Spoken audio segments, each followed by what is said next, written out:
آج میں اور آپ کہتے ہیں مجھے بچے کا اچھا مستقبل بنانا ہے، اور اس اچھے مستقبل کے چکر میں ادھر پڑھانے کے لیے بھیج رہے ہیں کہ جہاں بچے کا دین، ایمان، اعمال سب برباد ہو رہے ہیں.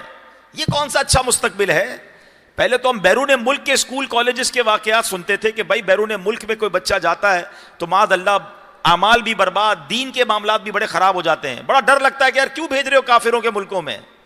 مگر اب تو جو ہمارے تعلیمی اداروں کا حال ہو گیا، آئے دن آپ خبریں سن رہے ہیں. میں کسی کا نام نہیں لیتا، پچھلے دنوں سوشل میڈیا پہ واقعہ بڑا مشہور ہوا نا کہ دو دوستوں نے نشہ کرنے کے معاملات اور پتہ نہیں لڑکی کے معاملات تھے کیا تھے، ایک نے ایک کو جلا دیا.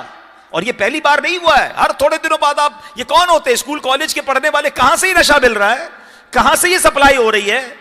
ہم ماں باپ تو آنکھیں بند کیے ہوئے ہیں. آج تو نہ جانے بھائی میرا بیٹا فلاں کالج فلاں یونیورسٹی میں جا رہا ہے، کدھر جا کر پڑھ رہا ہے یا بگڑ رہا ہے، اس کی صحبتیں کیا ہیں.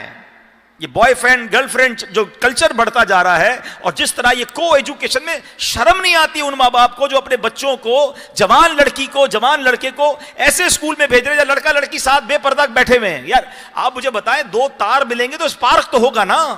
آپ سوچ نہیں رہے آپ کیا کر رہے ہیں اپنی اولاد کے ساتھ، ان کی آخرت کے ساتھ بھی کھیل رہے ہیں.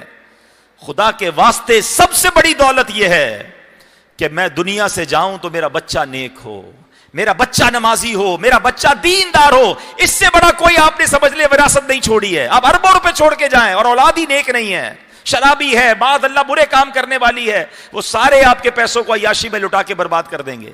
اور آپ کو اللہ نہ کرے کہیں قبر میں بھی مارنا پڑے. سب سے پہلے توجہ اس بات پر دیں، بہترین مال یہ ہے کہ ہم اپنی اچھی اولاد کی تربیت کریں. کچھ نہ کر سکو نا تو کم از کم اپنے بچے کو 5 وقت کا نمازی بنا دینا. ہوگا کیا کہ میرا بیٹا 5 وقت اتحیات کے عالم میں قبلہ رو باوضو ہو کر ہر روز